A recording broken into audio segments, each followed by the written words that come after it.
Rachel, Deputy Frankie Feighan, and I understand you're sharing with his daughter here, so if they come, we'll allow them in, but it's How up many to minutes yourself. do I have, Laskin? 20 minutes. 20 minutes. I suppose I better speak slowly then. Well, that's entirely up to yourself. Thank you. I'm delighted to speak on this very, very important bill. And once again, the Department of Health, or the Minister of Health, and along with yourself, Minister White and Minister Lynch, you've brought in some very, very innovative legislation into this House. And I see where this legislation is very much appreciated and supported by the vast amount of members in this House, whatever side of the House from, and that's very much to be welcomed. When we look at last week, I took the great pleasure of speaking on the opt-out clause, or opt-in clause, whatever you look at it, for transplants for patients. And I think that was innovative because, as I said at the time, I was a member of the Irish Kidney Association, and every week and every year we used to have our awareness of kidney donations.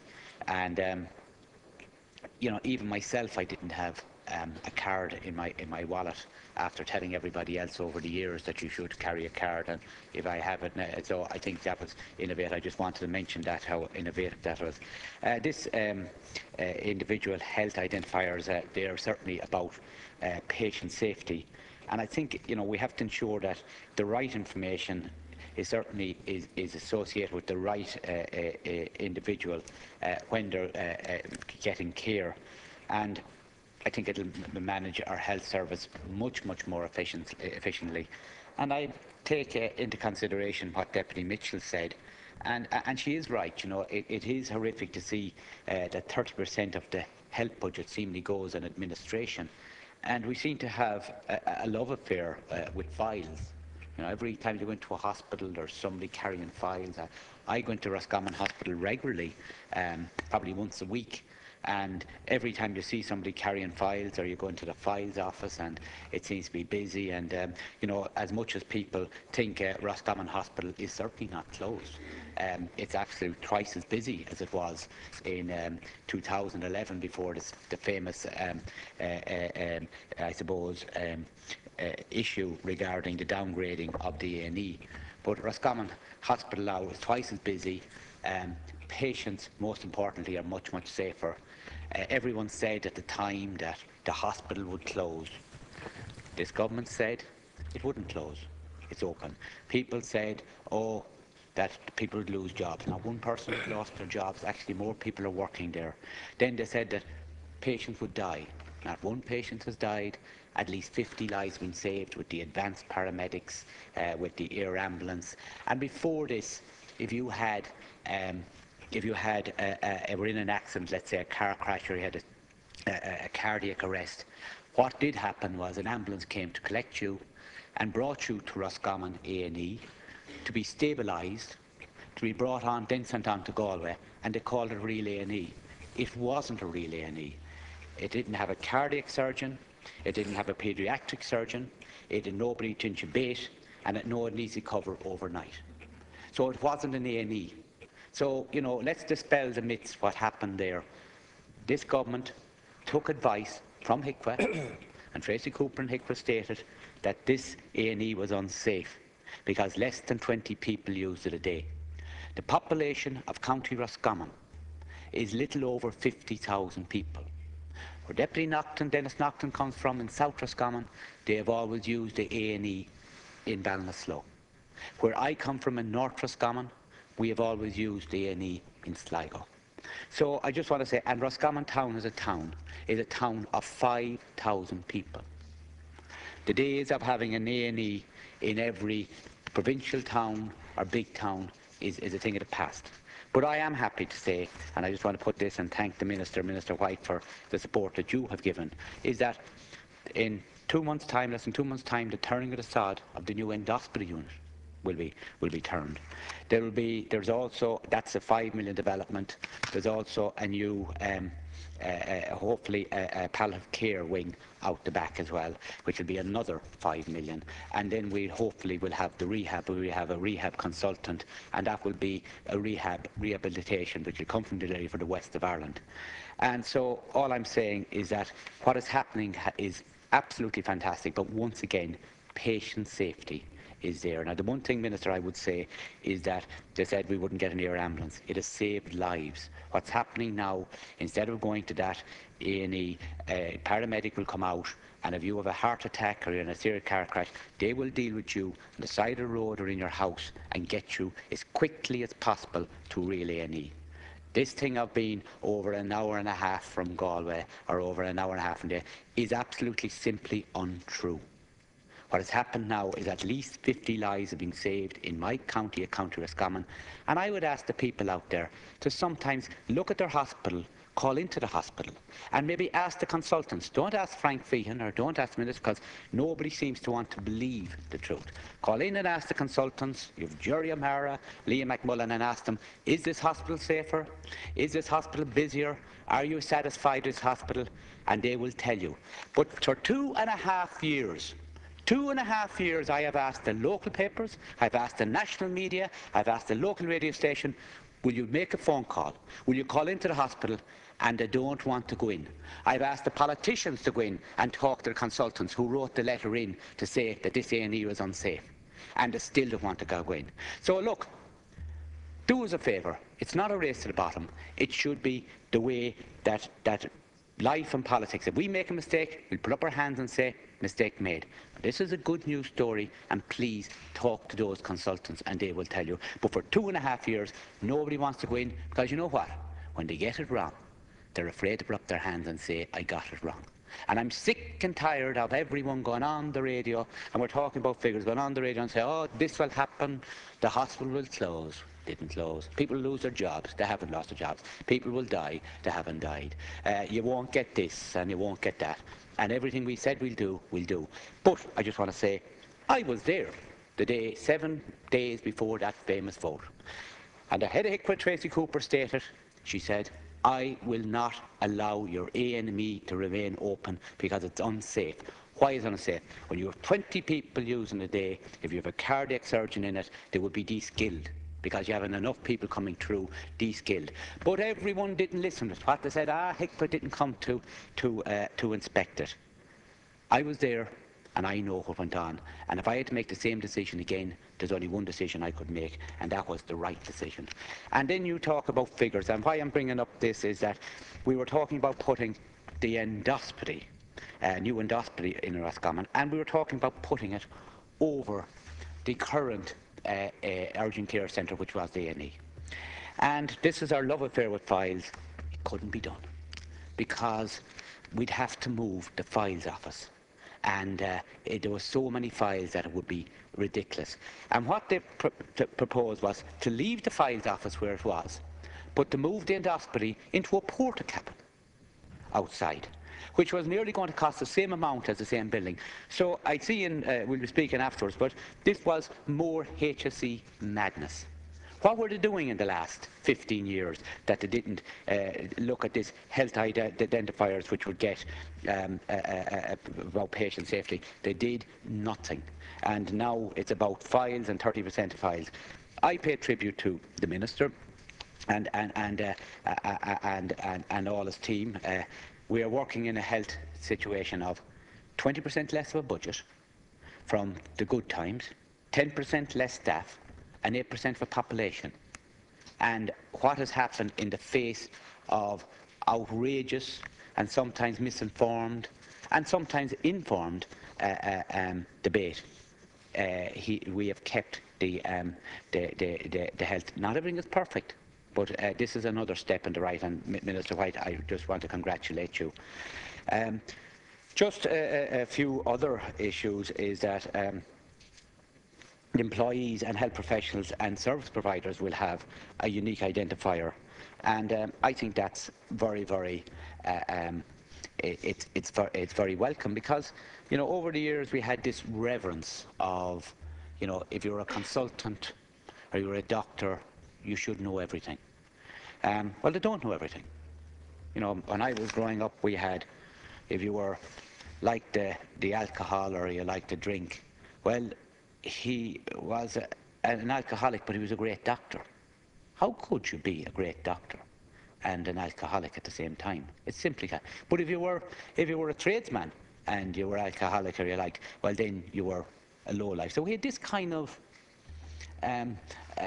admiration of effectively the professional classes, and they say, what's the difference? And I saw it in our own case in various things, you know, where what's the difference is, between God and a consultant, and the difference is God doesn't think he's a consultant. And that's the thing. And these consultants, and rightly so, they save people's lives, and they work extremely hard, and between the doctors and the nurses and the staff in the hospitals, they've saved people. But that's what hospitals are supposed to do. That's what doctors are supposed to do. That's what consultants are supposed to do. And that's what they get paid for. And they work in very, very difficult times. But we have to cut down this kind of love affair with the professional kind of thing that, and I think what's happened between Facebook and Twitter and social media and the internet, and even being here in the Dáil, being able to ask the questions, I think we've broken down those effectively mysteries that people were able to work behind. I do agree with the 2008 report of Commission on Patient Safety. It's building a culture of patient safety, and it was recommended the development and implementation of a unique identifier for the health service.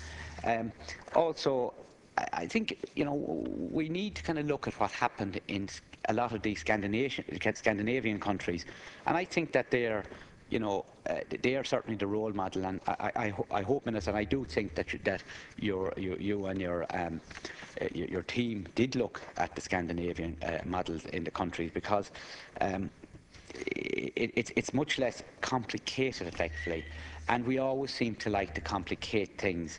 One thing I am concerned about, and I think it's been dealt with, was I think we all need to be aware of the data protection element. You know, we need to look at these, because it is an issue, but I'm glad that this is protected, because we didn't have a data protection element in this country. If you knew somebody, they could tip you off that this was happening and that was happening. And I remember many years ago, you know, and it's is that when the local telephone exchanges, we didn't want to go automatic, because we wanted to keep our local operators in the telephone. But like, what stopped a local operator? And it didn't happen too often. It certainly didn't happen often. But what happened then for listening to conversations? So I think that we didn't know about data protection, and I think now we've a much better awareness of it.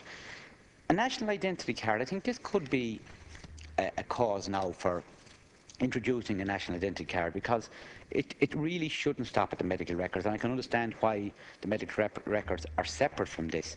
But I think certainly it's an issue that we could try to get a national identity card. And it's not a kind of intrusion on your rights, or it's not a big brother, but it's effectively a requirement, I think, that's very welcome. And you know, we should have nothing to fear from having an identity card. It's not an infringement on our rights. I think it ensures that the process of administration from all aspects of government and all aspects of how we do our business is administered. And I think if you look at as again, I revert back to Senator Deputy Mitchell's views that 30% of the health budget is spent on administration. I think this is a great case. You know, healthcare reform has faced many obstacles over, but I think that what has gone on has been very, very good for the country. You know, the identifier, it will improve data access and quality, and I think that's be welcomed. Just another few issues. Just you know, the one thing that I would like is, you know, when people come out and they make statements about a hospital, when they make statements about healthcare, I think they should be conscious that, the more that they undermine that hospital or that situation, the more they drive the fear of God into people. In County Roscommon, for 2 years, we had signs up. And the signs up with people will die, nearest A&E 150 kilometres away. And, there was 2 different laws in my county. And the 2 different laws was, we have a local authority, which is Roscommon County Council. And for 2 years, these signs, which were sponsored by businesses, were allowed to remain up for 2 years and not one fine. Now, I wouldn't push any fine, I didn't. But after the presidential election, Fine Gael's signs for Gay Mitchell were up for a week after that presidential election. And our party got 2 fines, I think it was for €150 each. Now, what was that person in that office doing who was a public servant? Was that fair? No. Could I do anything about it as a government? I wouldn't, and I couldn't. But I just think that maybe sometimes public servants need to look that you have to be impartial. And because you don't like a political party, or because you don't think that that those signs be up, and rightly so, we probably should have been fined. But before this, you might have got a call to say, because what's there to stop somebody from taking down a sign from a general election or a local election and taking it down, and next thing a week after, putting it up and ringing in and say, oh, Fine Gael or Labour or Fianna Fáil or Sinn Féin have a sign up, you must find them. This was not the fairness in the way the law was represented. But once again, people working in a position of authority felt, because of the emotive issue of health, and because they lost effectively control of themselves, and nobody did anything about it. Yes, Fine Gael paid their €300 fine, and that's fine. But it could happen again. It could happen that after the next local election, some Fine Gael councillor will maybe not take it down, but what does happen is that the sign will be taken down, and by somebody who would have mischief in his mind, and a week later put it up and ring the council and say, this is outrageous, you must find them. But while those 2 fines went ahead, there was at least 900 signs up for 4 months before that. That is not that doesn't set out a good observation, or it doesn't exactly augur well to the implementation of fairness in a local authority. I've never said this before, but I might as well say it now, because it needs to be said. Just finally, when these things come out, these figures come out and they're independent, let's sometimes, figures came out a few weeks ago regarding the safety of cardiac patients in hospitals. These figures weren't used to close down Roscommon A&E or anything like that. But the figures were there, and there were a signpost. And I've invited people just to read the report and make up your own mind. They weren't 100% correct, rightly so. But how that could be twisted around to say the call for Minister James Riley to resign because he was in the Dáil to say that that these figures were use incorrect figures in the Dáil and resign. But I put it to the interview on the radio. For 2.5 years, people come into this house and have come out with the most outlandish figures. They have twisted stories, and they put things on the record of Dáil, they put things on the record of local newspapers, of indeed radio stations, and you know what? They've never once been asked, did you get it wrong? And all I want to say is that you said this 2 years ago, you said this would close, that wouldn't happen, and 2 years later, maybe it's time now to ask and say, you got it wrong. And if I was in government, or if I was in opposition, and when I was in opposition, I used to always say about the government at the time, if they got it right, I would compliment them and I would say, well, I think that's a good idea and I support it. Thank you. Compliment. But there is a time sometimes, and if we have a little bit of honour in us, we should put our hands up and say, we got it wrong. And I don't want to tell people you got it wrong, but they did get it wrong. And if they have any backbone in them, they should stand up and say, well, I think Roscommon Hospital is a safer place than it was. It'll be twice as big by the time we're finished in it. It'll be 5 times busier, but most importantly, the people and the patients in County Roscommon, in the west of Ireland, and especially Roscommon Town, are much, much safer. And that's what we have done as a government. And Minister White, I congratulate you again on this bill. I thank you for bringing it before the House, and once again it has overall support from cross parties in the House. Thank you.